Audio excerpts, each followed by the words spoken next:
humble beginnings started in like a little mini storage locker. So, and it actually started in our apartment. So we understand the hustle. Yeah. No, when we started, it was ridiculous. Like we've talked about reflection a number of times, like on this podcast. Because this obviously is season 2, and the first season was literally in Sean's mom's, like in Sean's bedroom, basically at his parents' house. And you know, it was fun, but we had to start somewhere. You know, it's exactly. Like, you gotta get yourself out there. You gotta like get rid of that fear of like things on the internet and all of that, and then new things happen. For sure. We understand that way too well. Yeah. It's like you can't wait for everything to be perfect, right? You just got to start. I think that is a big reoccurring trend or topic that I've heard from people is that you just got to start. And like one day you just are like, I want to do this, and use the resources you have to make it happen, because it'll never be perfect and you'll never have enough money to do all of the things you want to do probably. But it's like I can personally resonate with that, because that's what we did. And the first season's horrible. Like we all asked, right? Like they asked. It feels like it's forever ago. You know, it was 2 years when we did that, and we've just been working so hard, like at improving everything. So we'll show you like clips after this of stuff that's already like completed, to get you a little excited, because it's so much different than what it was. It's horrible before. It's a little embarrassing. Had to start somewhere. Exactly. So just start, y'all. Let's get into this. All right, what's up, guys? Welcome back to What's Next Huntsville. We're sitting with some exciting guests today, Anna and Caleb. You guys, to give a little brief introduction, obviously we saw you on the internets, Instagram and all of that, with what you got going on with marketing and all of that. But y'all run the vintage shop here. It's First Man's Vintage. OneMansVintage. And as well as the vintage market, which is super cool. And I'm interested to figure out like what the thought process was behind all of this. But like, I think let's start at like your initial inspirations. What got y'all into vintage clothes? How did this business become something? I guess I'll go ahead and start. So for me, my dad grew up in Chicago in the 80s, 90s. So he was always telling me about, Michael Jordan, the junior, the Bulls repeat team. So that's kind of how we bonded over sports. And so I started just taking some of his stuff. He had some old Bulls stuff, that leather jacket. And I was like, I'm going to wear that to school. Like, of course, it's in your closet. You don't wear it. You can't fit it. It's fine. So that's kind of where like the inspiration for me came, like being able to relate to like my dad and my family, and like be able to bond over those like kind of similarities and those interests. So we always started by thrifting. And so that's why I would kind of look out for like the sportswear stuff, the 90s, 80s stuff. And we kind of got that going, and I was like, oh, wow, this is cool. And other people were like, that's a cool t-shirt. That's a cool jacket. Like, where'd you get it? I was like, oh yeah, I thrifted it. And I kind of just looked for myself. And it kind of started rolling from there. People were like, well, can you find me something? Like my friends were like, oh, can you find me some Alabama stuff? I was like, oh, yeah, I find that all the time. And so then that's kind of how we're like, oh, wow, maybe we can sell this. And, and other people are looking for this stuff that they might not be able to find. So that was my first inspiration, like the 90s sportswear stuff. Ooh. Okay. And I grew up an only child, so it was always me and my mom. Me and mom were always, two bees in a pod. And we loved going garage sales. Go to any garage sales. The community ones were always the best. And I just kind of grew up as a kid, just like, going to all these garage sales, kind of seeing like, what they had for sale. I remember like so many Game Boys that I never bought, which I regret, but it was like 7. But it kind of like stemmed from there where, I loved going to like these secondhand shops, going to like Goodwill, going to Salvation Army. And from there, kind of started with like, I really got into fashion in high school, and kind of just like a way to express myself. And I would always loved going to like secondhand stores, because I never really liked going to, the fast fashion, retailers and stuff like that. Kind of wanted to branch out a little bit more, and it started going from like, these like 80s retro like windbreakers. I probably have pictures of myself somewhere. And then it kind of just extended from there in college, and then vintage started becoming just like a little bit more popular, and I was like, okay, I kind of understand like what's going on, and then kind of progress from there. Got it. Cool. Interesting. Yeah, one thing I've noticed is like there's the classics when like you think about when certain people are wearing vintage pieces that they really get a lot of recognition. There's the Kanye t-shirts and that sort of thing with the jeans and the big boots and that whole thing. And then there's certain other individuals that are like, really out there, rappers and all of that throw on vintage stuff, that a full like market emerges. So like for y'all, both the funnels were garage sales and thrift markets. So what was like the funnel into saying, how can I make this like my life, like the thing that I love and do every day? Question. Did y'all just start buying a bunch of stuff and Yeah. been like, Really? we need to sell It it? Yeah. really became, like we had huge personal collections that were like, we can't wear this enough, like, or we don't wear as often as we wish we could. So it's like, this could go to someone who will enjoy a better home. And that's kind of how we started online, started going to places like Low Mill. They do a market, Right. started selling there, kind of testing the waters. Like, is this something Like have a little booth or Yes, something? Yeah. Okay. Is this like a viable opportunity to sell? Mhm. And that's how we kind of grew our community, grew our crowd. We had our Instagram, we made our Instagram, and we just talk to people, and people go, hey, like, do you have a spot somewhere that I can like shop more? And we're like, Right. no, like it's our apartment. Yeah. You probably don't want to come to our apartment to shop, right? This is Yeah, the one place you exactly. can catch us. Got Would it. you? Yeah, I agree with that? definitely agree. I kind of around the time during like the pandemic where things were kind of shut down and not a lot of people were kind of venturing. We kind of saw an opportunity there too that people still wanted to shop secondhand, but didn't have the option to go. So we kind of did see an increase in sales there. But I'm from Chicago, and so I'd been around vintage scene there had already been starting since I want to say like 2019. Oh yeah, like round it was two good. and Yes, stuff. We love round yes. two. Yes, He's wearing yeah. some Sean stuff. And so there's a really good vintage festival. It's called Illinois Vintage Fest. I think they're at their 30th or 20th something edition of it. So they've been going for a long time. But I remember going to like one of the first ones, and it was like over 70 vendors and Wow. so many people, all the Chicago merch you can think of, Blackhawks, White Sox. And I'm just like, wow, I want to bring this to Huntsville. Yeah. Because I was still kind of going like back and forth. So that was kind of like my inspiration from up north. To Yeah, here. I want to get more into what y'all are doing with the market. Yeah. But like continuing on with the business. So, do y'all have any business experience? I mean, I guess I know y'all you went to school. Mm-hmm. Like, how did you, go from okay, I just have like a booth, or I'm just hustling on my Instagram or whatever, to like finding a name and getting a spot? Yeah. Like, what was that process The like? branding and organizing. So neither of us have business experience. Wow, I went okay. to UH for electrical engineering degree. Awesome. And Yeah, I went to Mississippi State for wildlife. Oh, Yeah. cool. so no business No experience. business. Wow. No business. That's not. I mean, engineer mind though. Like Yeah. you have a formula, and you're like, okay, this is my business formula, and now I execute. you Yes, know? I feel like that background helped me a lot. Try and be like, I'm one of those people that when they have an idea, I go to Google, I research. I'm like, okay, every single step, if I want to make it happen, right? Like, Yeah, how do yeah, I exactly, do that, yeah. right? So that's kind of how I approached the business. I was like, okay, how to start a business? Okay, business plan. I'm like, okay, I'm going to work on a business plan. I'm going to pick a name. I'm going to do some, demographic research. So like Yeah. all the target audience, like all that went Right. in early on, which has helped us a lot. Especially since we didn't have that business background, we knew that we were like, okay, we need to do more research, up front first. Yeah. But Lots of Yeah. reading. Reading. We read so many books, went to the local libraries, Yeah. Amazon, anything that we can grab a book on SEO, on how to run a business effectively and efficiently. How to manage people, how to manage Inventory. your social inventory, Yeah. Oh yeah. social that. media. So it was a lot of like taking little snippets from here and there, and then kind of like translating it into how we can use it. Yeah, that makes sense.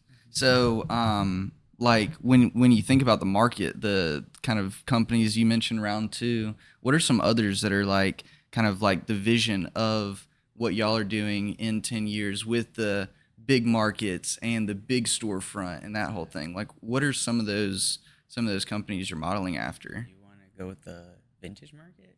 Oh, I don't know. I guess the vintage market, I would love to, get to kind of like Illinois Vintage Fest where like, they're like at their 30th edition and, Wow. they big sponsors by, local companies and stuff like that. So I would love to kind of get it into that direction. And kind of make it like a weekend thing, that people can, go hang out, go shop vintage, maybe listen to like local music and stuff like that. So I would say longevity is like, that's kind of like what I see it going towards. That's cool. I would add that I think we want it to be, so right now it's kind of, if you're a vintage lover, you know about it. And you're like, oh, I'm going every single time. But we do want to reach that more general crowd where they're like, oh, what is vintage? Let me learn about it, but also be part of the community. And that's why we picked downtown, because we just think it's such a big staple of Huntsville. Absolutely. And we just want to be a part of that. Our shop's here. So we're like, it makes sense to have a downtown market, especially coming from Chicago. And I grew up in Rochester, New York. So I'm used to like bigger, metropolitan area. And we're like, downtown's the staple of any city, right? Yeah. So we're like, it makes sense, but we want to be part of that community. We want local businesses to be a part of it and come, sponsor, have booths set up, and just really be a community-focused event in addition to, and we think that's how it's going to keep living. Right? That's that longevity awesome. behind it. I think that's super good that y'all are trying to like build a community and kind of lead the community in a way almost. And so you say you're speaking of your store, so I know that y'all are moving. Have y'all moved in yet? Not yet. Under construction currently, but we are moving, yes. Awesome. So we'll have to shout out that location or both your location, whatever you want to do here at the inn, but Absolutely. so people can find you and come check you out. But I really like how you said, with the parking garage vibe, I almost picture like, you like combine a car show and the market, and it's like you get to see everything. I'd be like, okay, can I just like live right here? This is sick. So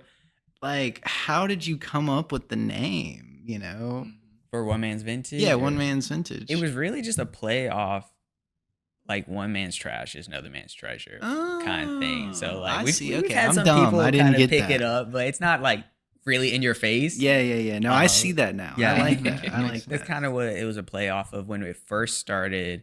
It was mostly, I was like doing most of the sourcing. So it's kind of play off like one man doing the stuff. And people would be like, oh, is it like it was Anna and I, but it's like, are there more people involved? It's like, no, it's just us. Like, it's like one team is behind it. Yeah. Are there other people involved now? Like, I know, what is we met Ashanti y'all's do for y'all? employee. Yes. Ashanti, she runs our social media now. Okay. Yeah. Okay. So, and Got she's it. also kind of our intern as well at the store. Yeah. And then we also did pick up another intern as well. Yeah. His name is Mateo. And he actually just got a new job at A&M. So, Okay, cool. He's working out there now. But yeah, we kind of have just some interns kind of like helping us run the store. And then also like social media stuff. Because it does get a little time costly when we have to source and kind of do like behind the scenes stuff of, running the business.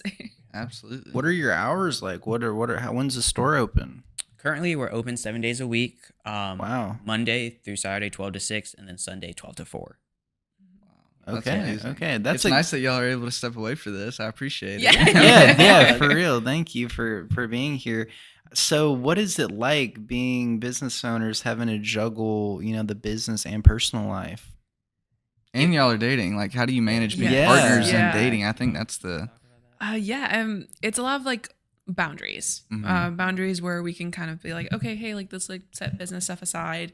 Or like specifically date nights too. We're like, hey, Gotta have this them. is date nights. You gotta have them. And also, I mean, I love vintage, so it's like, and we both have a passion for recycling, clothing and sourcing cool stuff, and we both get excited of like, oh my god, look at this cool T-shirt, like look at this cool sweatshirt. So that business side and like relationship side, they both merge within the vintage store. So it's not where we don't like working with each other or anything like that. But it's kind of like a, group effort. For sure. I would say that like we feel sometimes we're the epitome of a mom and pop shop. Like we want to bring that kind of vibe back where like we have our customers come in, they're like, I know Caleb and Anna, right? I can talk to them. We look out for them. So we feel like that's kind of works also with who are target demographic, but also just creating these like genuine relationships where you're like, I know the owners and they're dating, they're together. Like that's super cool that they're doing this in our community. But definitely boundaries. Definitely, sometimes being like, hey, after 7:00, we're not going to talk business. That everything can wait for tomorrow. That would be. It was definitely a learning experience, but I feel like we're in a good place where we're like, okay, business, and then like, okay, let's go have a date. Let's go get some ice cream or something like that. Yeah, that's great. So sort of compartmentalizing it. Yes. And that's good. Yeah. That's good. I think everybody needs to do that. Like we do that. Dylan does not do that. Well, I said we. No, we do it as friends. Like Dylan's always business, but when we're hanging out, I'm like, all right, Dylan, we're not talking business. We're just going to have fun or whatever. So that's super interesting. But you have to have reminders, and that's what y'all are talking about, and that's important. Yeah. Speaking of that, what is some advice? Let's say I'm a professional young entrepreneur trying to get my foot in the door, trying to start a business, trying to be successful like y'all. What is some advice you could give? I think I have one. Go ahead first. What I think. Kind of when you start selling vintage and stuff, some people may not take you as seriously. But I feel like from the very beginning, we've always like taken our business seriously. So that would be one thing if I could tell anyone like starting anything, like take it as seriously as you can.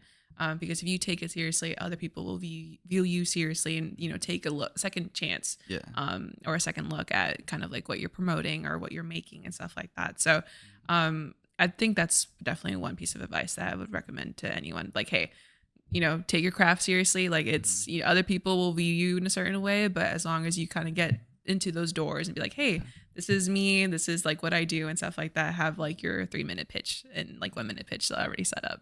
So important. That honestly, I think that's the biggest piece of advice. I would concur with that. It's kind of added to like, you need to be prepared when you are being taken seriously. So it's like, if you take yourself seriously off the jump, you will be prepared when that person comes around and is like, okay, what do you do? How long you been doing this? And you're like, I can answer all these questions. This is how I make my decisions. Right. This is how I do all this. And they're like, oh wow, like you are prepared. You clearly take this seriously more so than maybe somebody who's like, oh yeah, I just kind of do it on the side. I don't really think about that kind of stuff. But just having those like questions and ideas in mind. So yeah, being prepared, I guess, but also taking it seriously, I would say. I love that. I think so many people, like when you look at the market and the competition that you have, like especially as a young business owner, it gets threatening. I mean, it's a new environment. It's a new thing that you have to do. It's different hats that you have to wear. And that, it's something that everybody deals with for sure. I guess one of my questions would be like, jumping back to like the competition side of that, the only other people that I know of that are doing like the vintage markets and that sort of thing is Greasy Hands. They've got like an installment that's always there. But I don't know of any other places besides your shop that like is always there. What are some like? There's the one in the mall, right? What's that's right. That's Huntsville Vintage. Huntsville Vintage, and then we got it's more of like a designer store, but it's Altier. Oh, Atelier. Atelier. Yes. We were trying to get the gentleman on. We probably still could, but that's just a funny story. I forgot about that. But yeah. But the question that I was getting, it's fine. The question that I was getting to is, like you spoke about community earlier, and like everything that the different ways that the market comes in with the store to build up this community, the events that you were speaking about. What are some ways that like y'all are kind of building that community with the other young business owners that are in the vintage market? Yeah, I can do that one. Yeah, go for it. Yeah, Huntsville Vintage, the owner, is actually a buddy of ours. Oh, cool. He's gonna be at the market. He's been at all of our markets. He's super cool. I think the important thing to establish is like in the vintage community, because it's such a kind of niche part of the general Huntsville area, especially. I don't view it as competition. It's almost like trying to foster that connection. Like there's people that sell to him that then come sell to us. There's people that buy from us and sell our stuff to him. Like, it goes back and forth. We've bought stuff from him. He's buying stuff from us.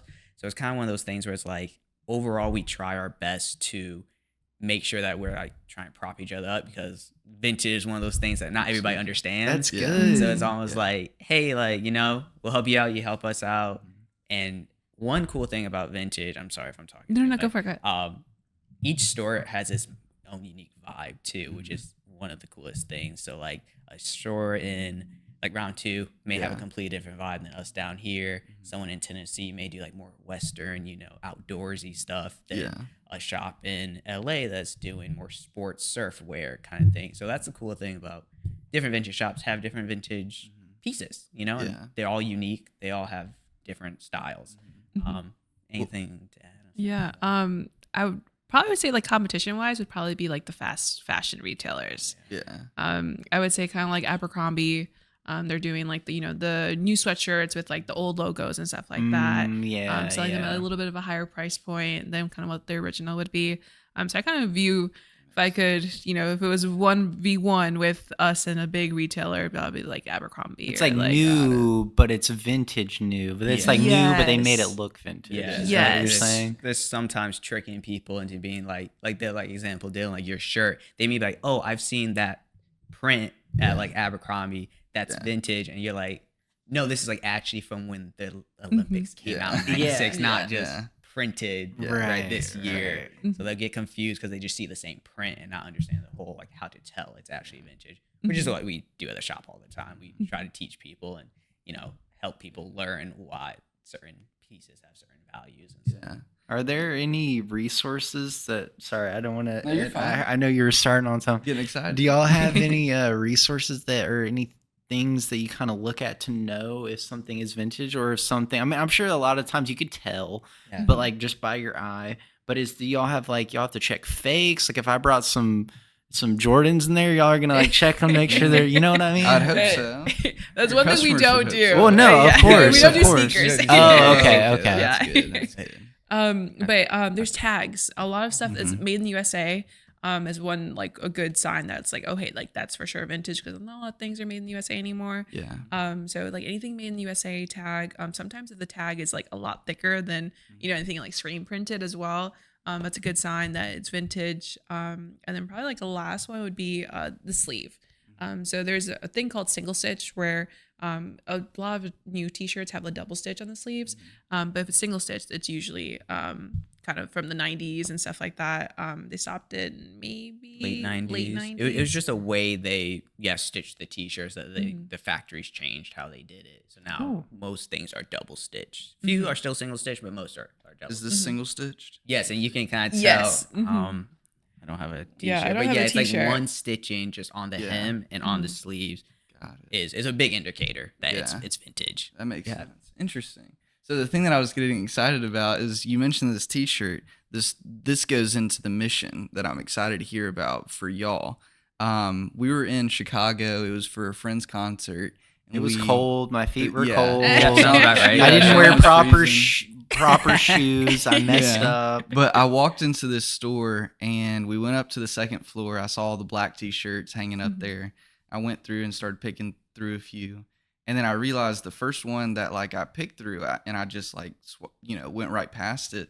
I went back to it was this t-shirt. And my mom actually ran the torch because this was in Atlanta. So she ran the torch, and the torch has been sitting in like our living room for a long time. That's insane. So I was like, that's such a cool story. I have to buy this. Like, there's no chance that I'm gonna walk out without it. And I imagine there's so many people like you, for example, with what you're talking about with the Jordan stuff and all of that from Chicago. Like, do those stories very often come up for y'all, like in the shop? All the time. Tell me about one. Oh my God. If you have one, you can start first. I'm trying to think. Just so many people, especially people that have been around Huntsville for a while, they'll come in. They'll be older, maybe 40s, 50s, and they'll be like, "This is cool," and we'll teach them. They'll be like, "Is this like from 80s, 90s, 70s?" And we're like, "Oh yeah, we teach them," and they're like, "Oh, I've been in Huntsville so long. I saw Elvis when he came to Huntsville in Oh, like yes. the 70s. And we're like, Wow. Elvis Yeah. came to, or maybe not 70s, right? He's probably dead by then. Yeah. But, No, it was you know, like yeah. 72 or they 73. said, okay, yeah. yeah. So, and we're like, Elvis came to Huntsville, and she was like, oh yeah, like at the Von Braun Center. We're like, Yeah. the Von Braun Center, like Yeah. stuff like that. It's just so cool to hear like those stories, and I feel like that generation also doesn't get a chance to tell those types of stories in relation to, especially clothing, a lot. A specific story. I think mine would probably be Dale. Dale Earnhardt, anything. So I didn't really know much about NASCAR before moving You down ain't to first, Alabama. you're last. Yeah. But I've come to love like, the sport and like the fanatics. Like I'm just a big sports fan. So like I just seeing people who are really passionate about things just like makes me super excited. So we had a Dale Earnhardt t-shirt, and it also had who was the king on the back? Richard Petty. Richard Petty. Richard yeah, Petty, so it yeah. had Richard Petty on one side and then Dale on one side. And funny enough, we actually sold that t-shirt to Matt Rife. Matt Rife. Yeah. So Oh, he, cool. yeah, he came and bought my favorite t-shirt ever. But so people would always come in and be like, oh my God, yeah, I saw Dale's last, race and I was there, I was present. They would like, explain the experience. And I was like, oh my God, that's amazing, but also like sad. But like those type of stories where people can like kind of see a t-shirt on the wall or like see a t-shirt that they're browsing and stuff. They're like, oh yeah, I remember when I went to like this amusement park. It's no longer there anymore. Yeah. Or I went to like one of Jordan's last games. Or I remember when Jordan was playing for the Birmingham Barons. Yep. Yeah. And I went to go see him play. And so it's always like those stories that were like, oh my God, thank you so much for walking in and like sharing that with us. That's a huge part of our shop. That's one of our favorite things, being able to connect with the community in that way. We're like, wow, that's just cool to hear these stories. We weren't around then, so tell us all the stories. Come and chat with us about all your Harley tees, right? And how long you rode for. So So how does that play into y'all's mission? Like, what is the mission statement? That's a great question. Yeah, it's a great question. I would say it's changed a few times. The mission statement is really to connect vintage pieces and vintage clothing with people that really appreciate it. We want to try to keep it affordable as possible. We don't want to charge hundreds of dollars for t-shirts over and over again. There are some stuff that's more rare, obviously, that has higher value, but overall we want people to feel connected to the pieces they pick up. We try not to pressure anybody into buying something they're not completely comfortable in. If we want a story like that. We want someone to be like, my mom was in the Olympics, right? And we're like, okay, sorry to say, but like you need to get that tee because like it reminds you of your mother. Same thing for when we collect pieces, right? It reminds me of my dad, reminds me of my mom, like things that I'll cherish, past. And that's the biggest thing, just hearing that. Love that. Yeah. Love that. Do you have anything to add? No, I agree. You answered that one. That's amazing. Do y'all have any stories or any like times that things weren't working out, or any like rough shit, like hard Some times, roadblocks, roadblocks that you had to, hurdles you had to go past to get here today? Probably our first storefront, like our Yes. first version Oh my of God, the yes. shop. You want to explain yeah, how we started that? So we actually, our storefront is located at Clean Row Shops. So it's kind of like a converted storage unit. And so they converted all the storage units into like small entrepreneur little shops and stuff like that. And we actually started it on the second floor. So the elevator is, a little bit outdated. It's kind of like the elevator in Mill. Like a freight elevator. Yeah, like a freight elevator. Scary. Yeah. But we did have stairs. So one thing about it was that, Caleb and I started on the weekends. It only would be like Fridays and Saturdays that we would open up the store. And I would be on the sidewalk and have like a little clothing rack on, like this cool t-shirt, like our best sweater, our best crew neck, our best jersey and stuff. Be like, Cool. Hey, if you guys love this, like we have a whole little store up there. It's on the second floor. You have to climb up these really steep stairs, but once you get there, it's gonna be great.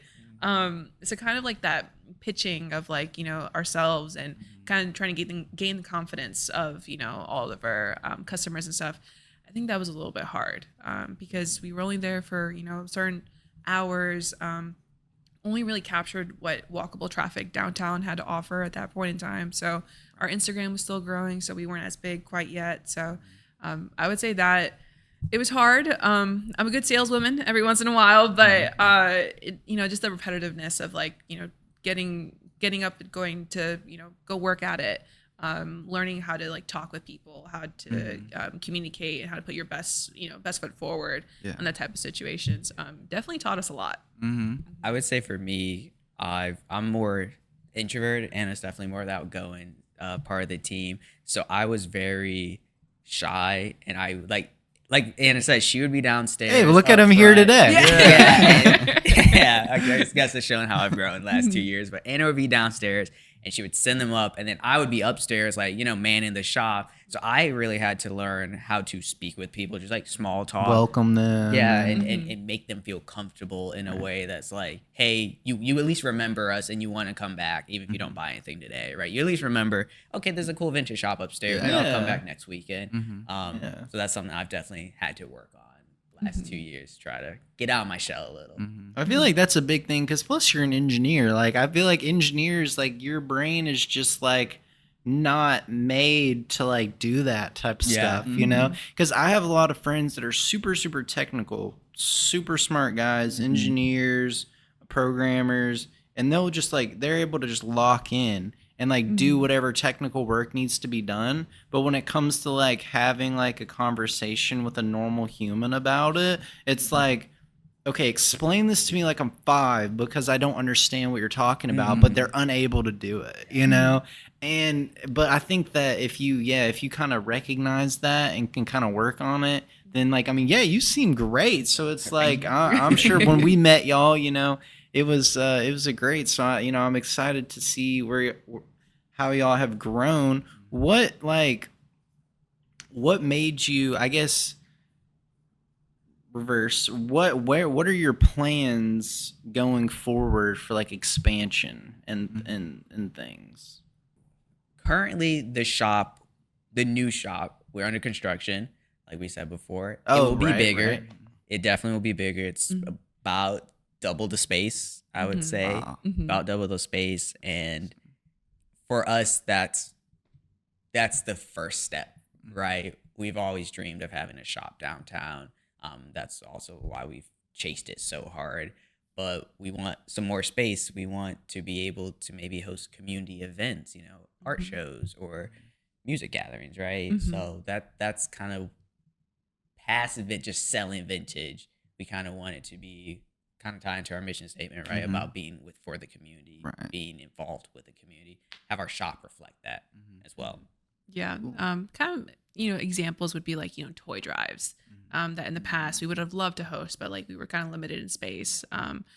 Clothing drives, stuff like that.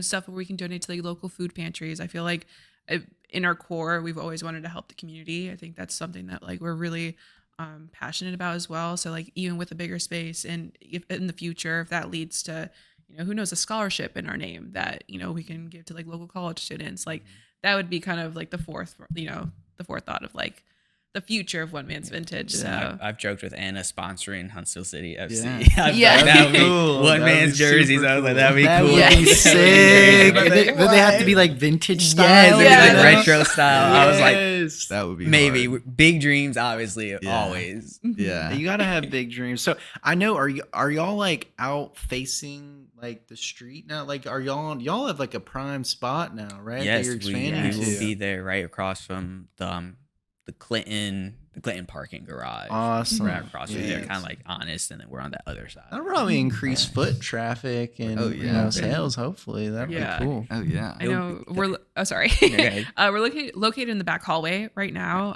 So a lot of our customers say it's a rite of passage to find us the first time. It is. We found y'all like that. We just walked in. Just wondering. You're like, where is this place? There's signs here, and they're here somewhere. We didn't know what we were finding, but we found a hidden gem back there. Yeah. Absolutely.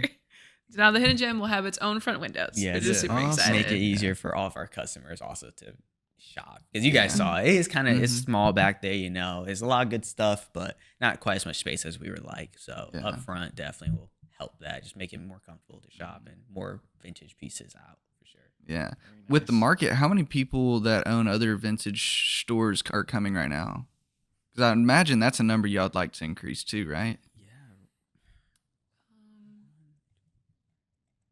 So why you count? It's weird because they all sell like online eBay, Depop, they're all online in some form or fashion. But actual physical storefronts, I want to say 3 to 4. 3 to 4, I would say. It's not too many. Yeah. It also depends on the market. Because I know obviously as business owners, we would love to travel to like Chattanooga and like go to Nashville and stuff, or go to Atlanta for the day.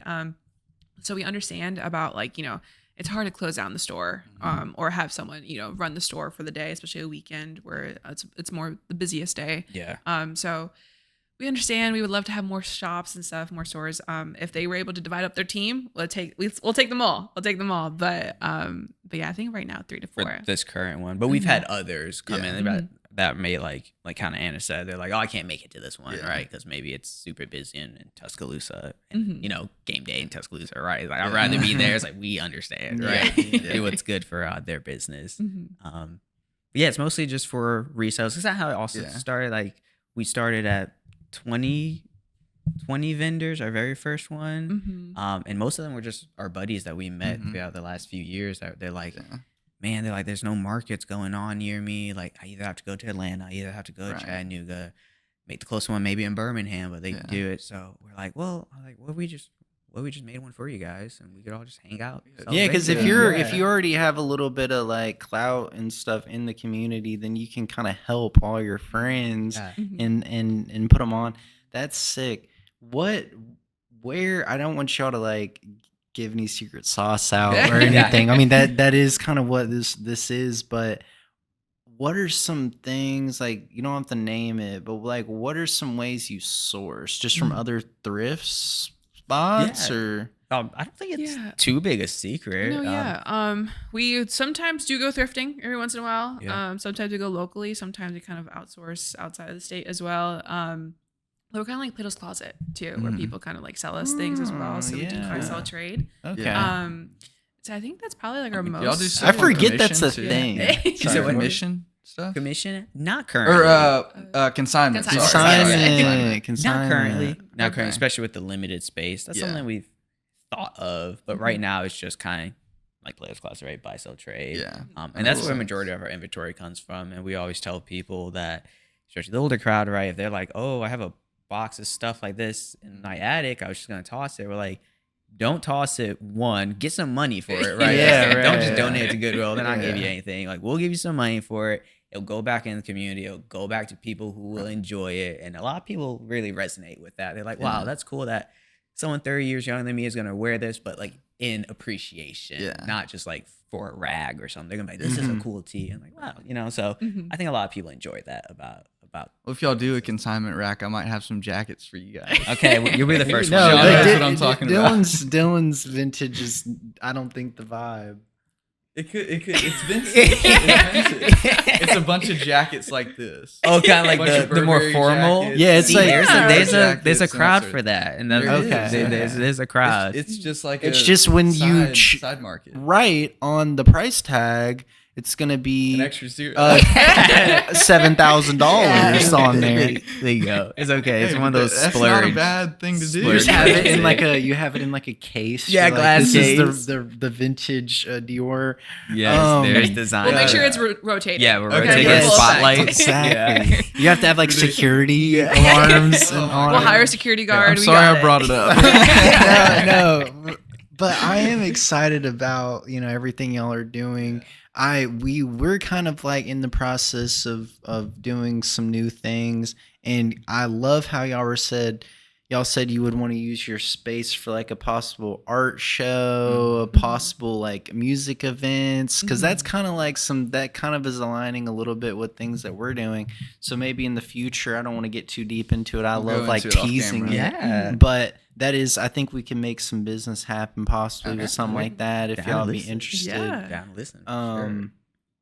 But I did have a question about something and I'm forgetting it. But if you have a question, I'll think about it. I can think of a question. No, I had something I wanted. We do need to wrap up here soon. I don't want to keep y'all for too long because I know you're busy, but I don't remember. I had a question. I forgot. We started joking on you and we forgot. Gosh. Y'all are doing such cool things, and I'm so excited for the way that this is going to change the environment for vintage in Huntsville and North Alabama and all of this. Your mission is so in line with other groups of people, other individuals, lots of young professionals. And I know the networking side is something that every business person needs. And y'all are doing amazing things. So keep going. And I can't wait to see where y'all go next, with everything. Storefront and the markets. But we really appreciate having you guys on. This has been a great conversation. Thanks so much for the invite. Absolutely. Of course. And like we said, we'll have everything linked below. And thank you guys for tuning in. We'll catch you next time. See ya. Peace.